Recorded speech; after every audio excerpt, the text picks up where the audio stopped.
I never expected a simple gift to change the way I looked at my marriage. Not flowers, not a letter, not a confession slipped into a moment of guilt. Just a bottle of cologne. My wife handed it to me on a Thursday evening that felt ordinary in every sense. I had just come back from work, kicked off my shoes, and sat down at the kitchen table while she finished wiping the counter. She didn't announce the gift with excitement or ceremony. She didn't wait for a birthday or an anniversary. She simply reached into a drawer, pulled out a small box, and said, "I thought you might like this." Nothing more. I smiled. I thanked her. I told her it was thoughtful. And then I noticed the box. The paper edges were a little soft. The corner was slightly bent. The seal that should have wrapped around the cap was broken. Not torn cleanly, but peeled, as if it had been opened, closed, then opened again. The cap clicked the way plastic does when it's been used more than once. I didn't say anything. I didn't want to hurt her feelings by pointing out something trivial. Plenty of stores keep samples unsealed. Maybe a clerk opened it to show another customer. Those things happen. Still, the details stuck with me in an odd way. Like a tune you can't remember, but can't stop humming. I placed the bottle on the table. "Smells nice," I said. She nodded. "Good, I thought so." But she didn't seem especially interested in how it smelled on me. She didn't lean in, didn't ask me to spray it, didn't comment further. Instead, she changed the topic right away. Something about needing to thaw chicken for tomorrow. The gift felt less like a gesture and more like a task she had finally crossed off a list. Maybe I'm overthinking it, I told myself. And for a few hours I believed that. For weeks I had been noticing something faint in the car. A warm, sweet scent. Not floral, not feminine. A men's fragrance. Not mine. The first time I noticed it, I had assumed it belonged to one of her coworkers. She occasionally gave people rides. Someone could have used the passenger seat and left a trace of their cologne behind. Cars trap smells, it didn't bother me. But the weird part was how persistent it was. Sometimes strong, sometimes barely there, but always present in some form. I never made a connection, never saw a reason to. Life was normal. Work, home, dinners, chores, occasional arguments, the usual. We weren't perfect, but we weren't broken either. So I ignored the lingering scent because I didn't want it to mean anything. The next morning after shaving, I took the bottle from the shelf. The cap clicked the same familiar way. The broken seal brushed lightly against my thumb. I lifted the sprayer and pressed it once against my wrist. The scent spread quickly, clean, warm, sharp at first, then soft. And suddenly I wasn't in the bathroom anymore. I was in the car. The scent was identical, not similar, not close. Identical. I froze, hands suspended halfway through the air. The cologne that had been whispering through the car for weeks was now on my skin. I looked at the bottle again. Unsealed, slightly used, not new.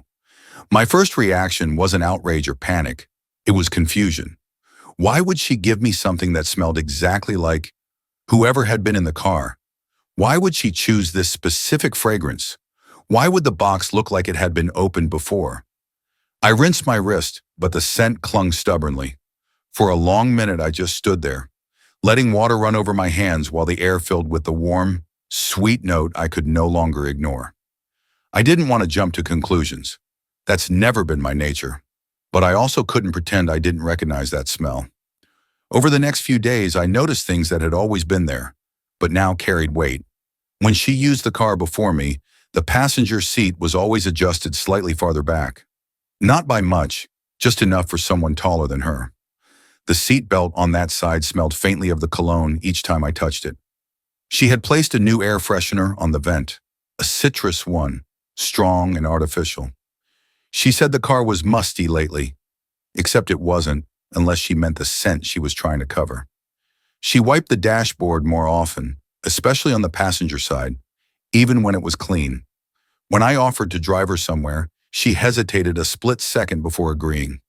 And when she left the house early one morning, claiming traffic was heavy, I checked the live map out of simple curiosity. Traffic was normal. None of these things meant anything by themselves. I told myself that every single time. But together they formed a pattern I could no longer ignore. She wasn't acting guilty. She wasn't acting deceptive. She was acting careful. The turning point was small, almost meaningless. I walked into the kitchen one evening and found her quickly closing a drawer. Something about the motion, too fast, too deliberate, made me glance at her hands. She smiled at me, a little too brightly. "Just tidying," she said. I nodded. I didn't check the drawer. I didn't need to. It wasn't about what she hid. It was about how she hid. She walked past me, her hair brushing my shoulder. I smelled the faintest note of the same warm cologne again. Not on her skin, but on her clothes, as if she had leaned against someone wearing it. I stood still after she left the room, staring at the refrigerator door. That was the moment I accepted what I had been trying not to believe. The gift wasn't a gift. It was a cover. I didn't confront her. I didn't ask questions. Instead, I walked outside, got into the car, and sat in the driver's seat. The scent was fresh again. Not my spray from the morning, not something from last week. Fresh, as if someone had just been there recently. I closed my eyes and leaned back, feeling the quiet weight of certainty settle over me. The bottle she gave me wasn't chosen at random. It wasn't a thoughtful surprise, it was a defensive move. A way to mask a scent she couldn't fully erase. A way to make everything line up, just in case I ever noticed. If she gave me the same cologne someone else used, then any trace of it anywhere could be explained. "Oh, it's yours." Clever, careful, calculated. But she made one mistake. She gave me the bottle before she learned how to hide the small details. Before she learned how to reseal a package. Before she learned that my sense of smell was stronger than she expected. Before she realized that the truth doesn't fall apart all at once. It unravels thread by thread. I held the bottle in my hand for a long time that night. Turned it, opened it, closed it, sprayed it once into the air, watched the fine mist catch the dim light of the garage. A used bottle, a used scent, a used excuse. She didn't give it to me because she thought I would enjoy it. She gave it to me because she thought it would protect her. And in a strange, sad way, I understood her logic. She was trying to keep the world tidy, trying to keep one life from bleeding into another. Maybe she hoped it was temporary. Maybe she hoped I wouldn't notice. Maybe she hoped the scent would blend so seamlessly into our home that it would disappear into routine. She underestimated me. Not my intelligence, not my intuition, just my attention to the small things. I didn't confront her that night, or the next. I watched. I listened.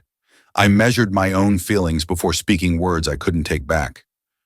By the time I was ready, the anger had faded into something else. Something quieter, heavier, calmer. Not forgiveness, not acceptance, just clarity. The truth didn't hit me violently, it settled gently, like dust after a long, slow collapse. I finally walked back inside, placed the bottle on the hallway table, and sat alone in the living room until I heard her footsteps. When she asked if something was wrong, I didn't mention the gift. I didn't mention the scent in the car. I didn't mention the used box or the nervous glances. I simply said, "We need to talk." Because the conversation wasn't about a bottle of cologne. It wasn't even about the act itself. It was about the distance that had formed long before either of us noticed. The invisible gap she tried to fill with a scent she didn't expect me to recognize. The gift didn't expose the truth. It just made it impossible to ignore anymore. Dear subscribers, if you have a story you believe is worth sharing, feel free to send it to us by email, storytimelounge320@gmail.com.